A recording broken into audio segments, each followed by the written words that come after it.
नमस्कार मित्रों, मैं डॉक्टर वंदना आप सबों का हार्दिक स्वागत अभिनंदन करती हूँ। आइए आज की कक्षा अति महत्वपूर्ण है और आज की कक्षा में हम सभी अव्यय पे विचार करते हैं और अव्यय को बहुत गहनता से देखते हैं।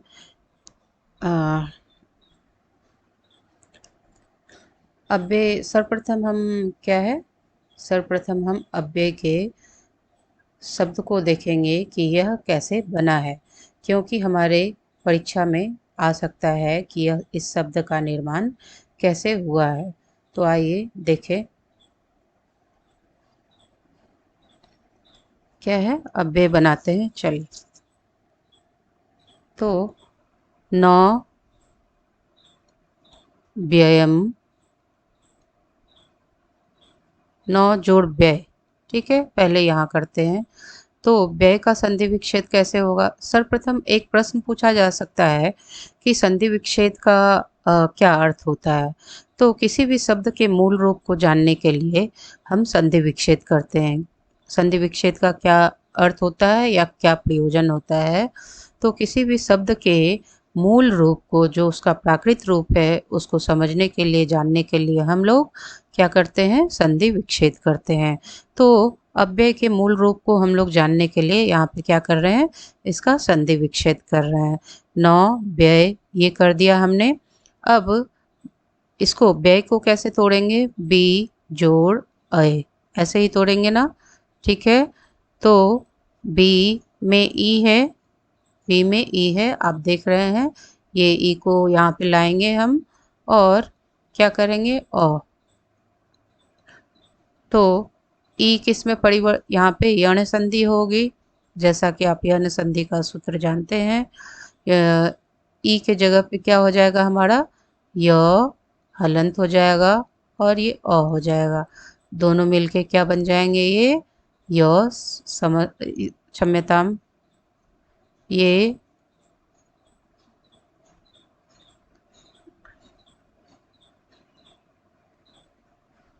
पूरा य बन जाएगा, ठीक है। यहाँ पे लिख देती हूँ इक्वल टू य बन गया ये। अब यहाँ से ये ब उतर के आएगा बहुलंत, ठीक है। बहुलंत ये य और ये एक ये य है, ठीक है।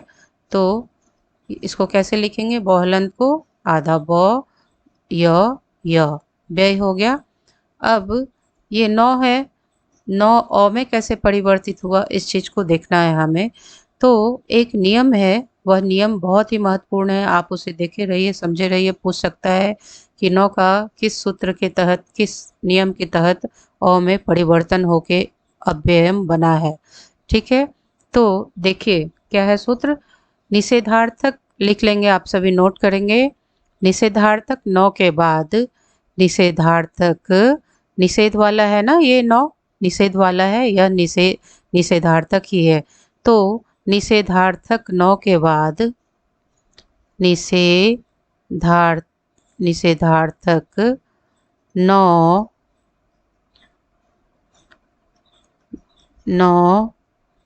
के बाद क्या है?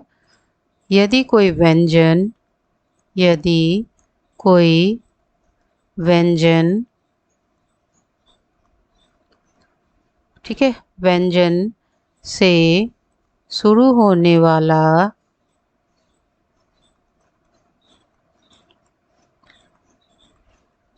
कोई शब्द, कोई भी शब्द आ जाए, ठीक है, कोई भी शब्द आ जाए तो 9 किस में परिवर्तित हो जाता है? 9 किस में परिवर्तित हो जाता है? 9 का परिवर्तन अ में हो जाता है, ठीक है। बहुत ही महत्वपूर्ण नियम है, इसे लिखे रहेंगे। व्यंजन आ गया 9 के बाद, निषेधार्थक 9 के बाद व्यंजन आ गया तो वह अ में परिवर्तित हो जाता है, ठीक है। और स्वर आ जाता है तो क्या हो जाता है, ये बताइए। स्वर आ जाए तो 9 का अन रहेगा। स्वर आ जाए 9 के बाद, यदि कोई 9 के बाद कोई स्वर आ जाए तो अन तो नौ का अन हो जाता है। ठीक है, आपने देख लिया। तो हमारा नौ कैसे परिवर्तन हुआ अ में, नौ के बाद नौ, नौ, नौ यहाँ पे आ जाए, नौ व्यय है तो आधा बय संयुक्त जो है ये क्या है, व्यंजन ही तो है या स्वर है, ये आप बताइए मुझे। तो ये व्यंजन है चूंकि, तो नौ किस में परिवर्तित हो गया, ये अ में हो गया, और ये क्या रूप बन गया, अव्यय। ठीक है, ये अंततः इसकी रूप शुद्धि हो गई अव्यय। अब अव्यय के क्या हो गए, नौ बेति, नौ बेति इति अव्ययम। आपसे पूछा जाएगा न बेति इति किम, न बेति इति अव्ययम। ठीक है, न बेति इति किम, न बेति इति अव्ययम। अब इसमें जानने के लिए तो बहुत चीज़ें हैं, लेकिन मुझे लगता है इतने से आपका काम चल जाएगा, और कुछ छूटा रहेगा तो मैं आपको बताऊंगी। चलिए आगे चलते हैं। क्या है, अब मैंने क्या बताया आपको, अ उपसर्ग क्या है, अ उपसर्ग हमारा, अ उपसर्ग का प्रयोग अक्सर निषेध, अ उपसर्ग का, ये देखिए अ क्या है, उपसर्ग है। ठीक है, अ उपसर्ग का अक्सर निषेध निषेध या अभाव के अर्थ में प्रयोग किया जाता है। ठीक है, व्यय शब्द का क्या अर्थ होता है, व्यय करना अर्थात खर्च करना। न जब लग जाता है तो उसका क्या अर्थ हो जाएगा, जो खर्च नहीं हो सकता है।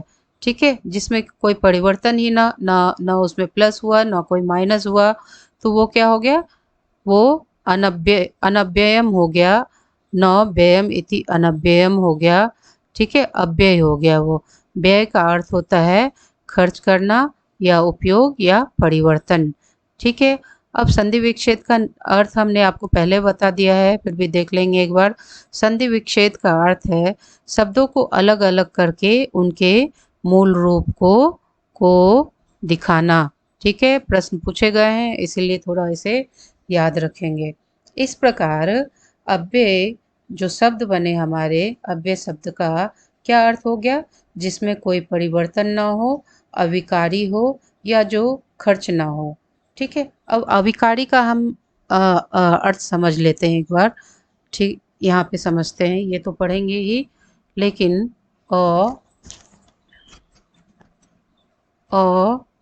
जोड़ विकारी, इसको क्या कहते हैं, अविकारी शब्द भी कहते हैं। तो क्यों कहते हैं, देखिए विकारी का अर्थ, विकार का क्या होता है, परिवर्तन। विकार का क्या अर्थ होता है, विकार का अर्थ परिवर्तन। अ का क्या हो गया, नौ परिवर्तन, अ का क्या हो जाएगा, नौ परिवर्तन नहीं, विकारी परिवर्तन। तो ये क्या हो गया, नौ परिवर्तनमिति अविकारी। नौ का कैसे परिवर्तन हुआ है अ में, वो हमने पहले भी आपको बताया है। और तो नौ जिसमें कोई परिवर्तन नहीं होता है वो क्या हो जाता है, अविकारी हो जाता है। विकार मीन्स परिवर्तन, अ मीन्स नहीं होना, कोई परिवर्तन नहीं होना ही अविकार हो जाता है। ठीक है, जैसे मैं आपको नौ का और उदाहरण देती हूँ, आपको और स्पष्ट हो जाएगा। न बेति इति अव्ययम हो गया, न धनम इति अधनम हो गया, अधनम हो गया, न धनम इति अधनम। ठीक है, सब में व्यंजन आ रहे हैं, सब में परिवर्तन हो रहा है, आप देखेंगे। न ज्ञानम इति अज्ञानम, न अभिधानम इति क्या हो गया, न अभिधानम इति क्या हो गया, अभिधानम। तो सब में देख रहे हैं नौ के जगह पे अ का परिवर्तन हो रहा है, तो हम इसे बहुत अच्छे से किए रहेंगे। आइए अब आगे चलते हैं। अव्यय क्या हो गए, जिन शब्दों के रूपों में कोई परिवर्तन या विकार नहीं होता है उन्हें अव्यय कहते हैं। इसकी परिभाषा श्लोक में कहा गया है, आइए देखें क्या है। सदृशम त्रिषु लिंगेषु सर्वासु च विभक्तिषु वचनेषु च सर्वेषु यन्न वेति तदव्ययम्। सदृशम, सदृशम अर्थात समान, त्रिषु अर्थात तीनों, लिंगों में कितने लिंग होते हैं संस्कृत में? स्त्रीलिंग, पुल्लिंग और नपुंसक लिंग। ठीक है। सदृशम अर्थात समान, जो तीनों लिंगों में समान होता है। स्त्रीलिंग में भी समान होगा, पुल्लिंग में भी समान होगा और नपुंसक लिंग में भी समान होगा। सर्वासु च विभक्तिषु, जितनी भी विभक्तियां होती है संस्कृत में, उन सभी विभक्तियों में इसका कोई परिवर्तन नहीं होगा इसके रूपों में। जैसे अत्र है तो हम वो, जैसे हम पुल्लिंग के लिए प्रयोग करेंगे तो सह आगच्छति, सह अत्र आगच्छति, सा अत्र आगच्छति। ठीक है, आपने देखा होगा स्त्रीलिंग और पुल्लिंग दोनों में अत्र अत्र ही रहता है, क्योंकि अत्र एक अव्यय है और कहीं भी इसका रूप परिवर्तन नहीं होगा। तो किन किन कंडीशन में नहीं होगा ये देख लीजिए आप। सदृशम त्रिषु लिंगेषु, तीनों लिंगों में अर्थात स्त्रीलिंग में, पुल्लिंग में, नपुंसक लिंग में क्या होते हैं? इनके रूप समान होते हैं, कोई परिवर्तन नहीं होता है। आपसे पूछ सकता है प्रश्न में कि अच्छा पूरा पढ़ ले पहले। सर्वासु च विभक्तिषु, सभी विभक्तियों में, सभी विभक्तियों में जितनी भी विभक्तियां हैं, कोई भी विभक्ति आप लगा लीजिए, कहीं भी इसका परिवर्तन नहीं होगा। अत्र सदैव अत्र ही रहेगा, तत्र सदैव तत्र ही रहेगा। वचन, कितने वचन है ये बताइए आप सभी? तो एक वचन, द्विवचन, बहुवचन। ठीक है, तीन वचन है, तीन लिंग है, तीन वचन है, तीन पुरुष हैं। तो अब वचनेषु क्या हो गए? एक वचन, द्विवचन, बहुवचन। कहीं भी हम लगा ले तो अव्यय का रूप परिवर्तित नहीं होगा। यन्ना, जो यन्ना व्ययेति तदव्ययम्, अर्थात जो व्ययेति खर्च नहीं होता है, जिसका किसी तरह का परिवर्तन नहीं होता है, वह क्या होता है? वह अव्यय होता है। जो सर्वेषु स्थलेषु यह अपरिवर्तनीय भवति तदेव तदेव किम भवति? अव्ययम भवति।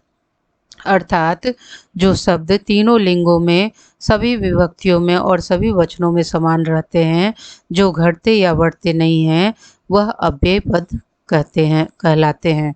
ठीक है, अब हमने अव्यय को आपको बता दिया बहुत अच्छे से। और अव्यय में एक और चीज़ बहुत महत्वपूर्ण है जहाँ पे बच्चे कंफ्यूज होते हैं, उसे देखिए। अव्यय जो हो, अब इसके प्रकार को देखते हैं हम। एक्चुअली अभी मैंने ये नया लिया है तो मैं बहुत इसमें प्रखर नहीं हुई हूँ, तो इसीलिए दिक्कतें आ रही है। कोई नहीं, आप इसे इग्नोर करेंगे और चलेंगे। अव्यय के प्रकार, ठीक है।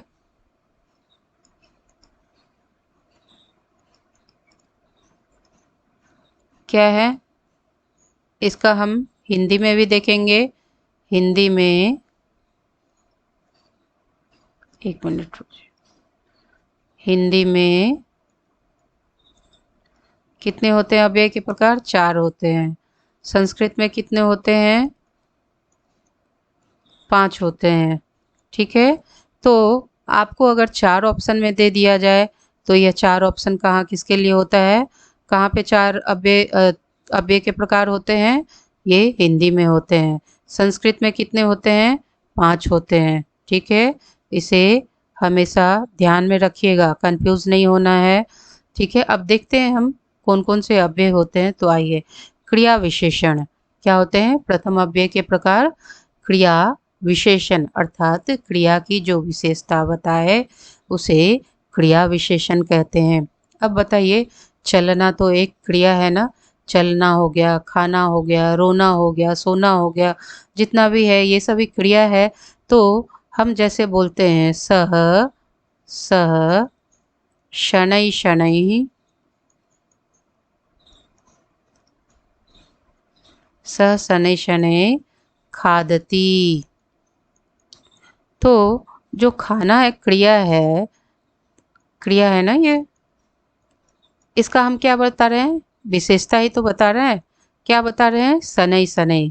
तो क्रिया विशेषण हो गया स शनै शनैः खादति। तो शनै शनैः क्या हो गया? हमारा अव्यय है।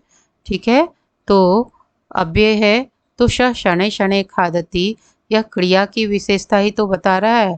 शनैः शनैः किसकी विशेषता बता रहा है? क्रिया की। खाद धातु जो है उसकी विशेषता बता रहा है कि वह धीरे धीरे खाता है। समुच्चय बोधक हो जाएगा, यहाँ थोड़ा ठीक कर लेंगे। समुच्चय बोधक या संयोजक। जैसे इसको समुच्चय को क्या बोलते हैं? जैसे च, ठीक है, अहम च त्वम च, या अहम त्वम च, मैं और तुम। तो जोड़ रहा है ना, ये समुच्चय कर रहा है ना, समूह बना रहा है ना। अहम मोहनम और सोहनम च, अहम मोहनम सोहनम हरिसस च। तो ये च कहाँ पे लगा रहे हैं हम? समुच्चय समूह बनाने के लिए ही लगा रहे हैं। तो क्या हो जाएगा? च इत्यादि जो अव्यय हैं वो क्या होते हैं? समुच्चय बोधक इसके प्रकार हो जाते हैं। ठीक है, अब क्या हो गया? संबंध बोधक। अब क्या हो गया? विस्मयादि बोधक। विस्मयादि बो बोधक बोधक, ठीक है, विस्मयादि बोधक। अब विस्मयादि बोधक में क्या होता है? हा हंत, अरे राम यह क्या हो गया, हिंदी में बोलते हैं ना, और संस्कृत में क्या बोलते हैं? हा हंत, हा हंत, कीदृशम अस्ति अयं परिस्थिति। हा हंत, अरे राम ये क्या हो गया, ऐसे जब हम बोलते हैं तो वो क्या होता है? विस्मयादि बोधक होता है। और उपसर्ग तो आप सभी जानते ही हैं। जैसे हमने उत्कृष्ट में, उत्कृष्ट है हमारा एक शब्द, उत्कृष्ट, उत्कृष्ट है, इसमें हमने प्र उपसर्ग लगा दिए। ठीक है, प्र हमारा उपसर्ग है ना। कितने उपसर्ग हैं? अभी हम लोग उपसर्ग पे भी आएंगे। तो क्या बन जाएगा? प्र के साथ उत्कृष्ट लगाते हैं तो प्रकृष्ट रूप बन जाएगा। ठीक है, प्रकृष्ट क्या हो गया? अति सुंदर, बहुत सुंदर। उत्कृष्ट तो होता ही है अच्छा, प्रकृष्ट हमने उपसर्ग लगा दिया इसमें तो अति सुंदर ऐसा रूप बनेगा। तो उपसर्ग के भेद से, उपसर्ग प्रोपड़ा 22 जो उपसर्ग है, प्रोपड़ा अपसम अनुभव निस निर्दुष दुर्भी हानि अधि अपि अतिसु उद अभि प्रतिपड़ी उपये, ये जो हमारे 22 उपसर्ग हैं ये भी किसके अंतर्गत आते हैं? ये अव्यय के अंतर्गत आते हैं। और मैं इससे बहुत डिटेल से आपको आगे आगे पढ़ाऊंगी। तो अभी की कक्षा हम बस इतने तक के लिए ही रखते हैं। ठीक है, और इसमें एक कक्षा मैं अभी कुछ देर के बाद अपलोड करूंगी, आप उसे देखें, वह कक्षा भी बहुत महत्वपूर्ण रहेगी। मैं सभी उदाहरण के साथ बहुत जितने भी अव्यय हैं जो आपके लिए महत्वपूर्ण अव्यय हैं उनका अर्थ और अर्थ प्रयोग के साथ उनको लाऊंगी। तो तब तक आप कक्षा पे बने रहें, और अभी की कक्षा को ज़्यादा से ज़्यादा लाइक करें, शेयर करें, सब्सक्राइब करें। और अगर कुछ समझने में दिक्कत हो तो मुझे कमेंट बॉक्स में मैसेज करें। तब तक के लिए नमस्कार।